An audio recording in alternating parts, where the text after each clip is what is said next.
O, magluluto ulit si Mapa Cooking ng gulay. Repolyo lang sa hog ko, tsaka yung celery. Tsaka sayote. Siyempre, hindi mawala yung nor, baboy. Yan yung ating sangkap. Pero siguro, may giniling ako dyan. Pero wag na, nor na lang. Okay na yan, wala na yan sa hog. Tignan natin kung ma-chop ko yung giniling ko. Pag na-chop ko yung giniling ko, pwede lagyan yung ating gulay na giniling. Siyempre, hindi mawala ang patis palagi ni Mapa Cooking. Hindi ko napapakita. Ayan yung ating gulay. Subscribe kay Mapa Cooking. O, araw-araw gulay tayo. Pampahaba ng buhay kay Mapa Cooking. O, magigisa na tayo. At atin yung oil nandito. Konting oil lang talaga sa paggisa ng ating gulay. Ayan yung ating bawang. Pag nagisa si Mapa Cooking, konti lang talaga yung oil. Saglit lang to kung nagluto tayo ng gulay. Siyempre, hindi mawala yung ating sibuyas.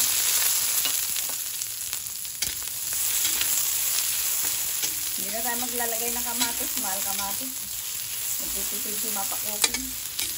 Pero gulay, okay naman. Marami naman. Naglagay na ako ng giniling. Meron ako nakita na giniling sa rep.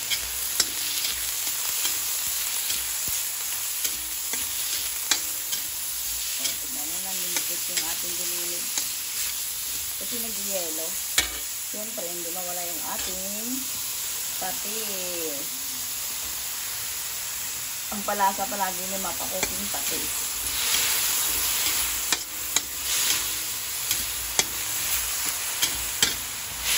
Antayin lang natin talaga mawala sa yelo yung ating, siyempre hindi mawala yung ating paminta. Konting paminta. Ayan.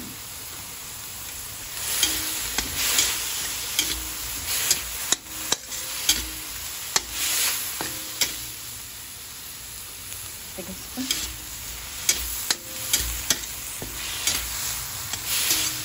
Nabalikan natin. O, lalagyan na natin yung ating sayote. Ano sayote? Marami. Sa karot. Siyempre, gulay pa lang. Marami na. O, diba? Sabi ko sa inyo si Mapa Cooking. Araw-araw ulam gulay, may kasamang isda, pero isda hindi ko pa naayos, kaya gulay lang muna tayo ngayon.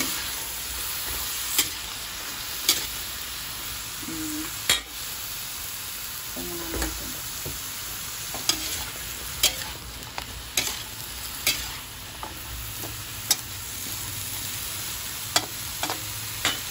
O, tignan mo, budget lang yung Mapa Cooking dito sa gulay natin. 145. O, di maraming gulay na. Siyempre, hindi mawala yung water natin. Ayan. Nantayin lang natin lumambot yan. Saka natin lalagay yung ating repolyo mamaya. Magtiridmel ka? Ito yung ating nor. Halo na natin.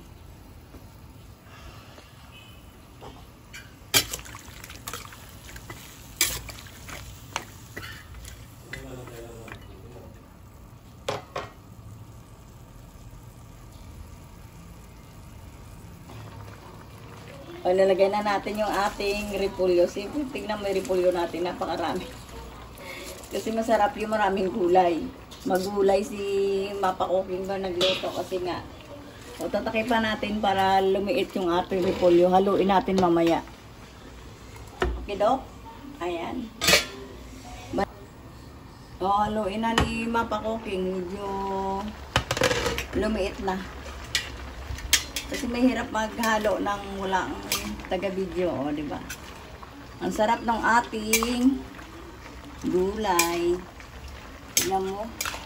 2 kilong sayote, 1 kilot kalahati ng ating repolyo, o di 145, may gulay na kayo, masarap pa, o diba?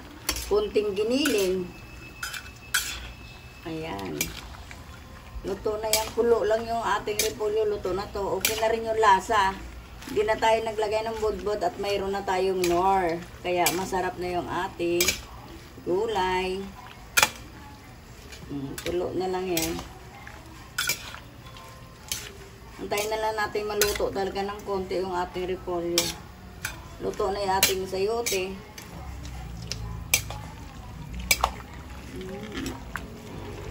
Mahirap magalo pa naman pagka ganito. Puro gulay. Ikaw lang mag-isa. Ay, nako.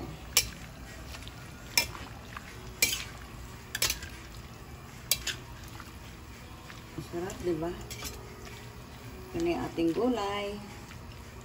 O, lumiit na talaga siya. Tikman na nga natin. Pero okay na yan. Half cook lang. Ching-ching.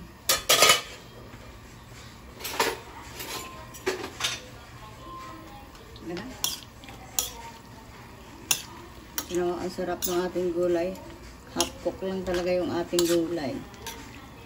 Okay na, tikman na ni Mapa Cooking, pero luto na yung ating sayote. Okay na rin yung lasa.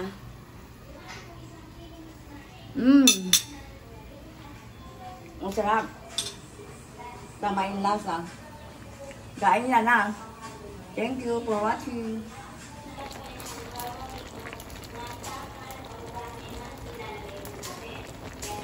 Like and subscribe. Thank you for watching.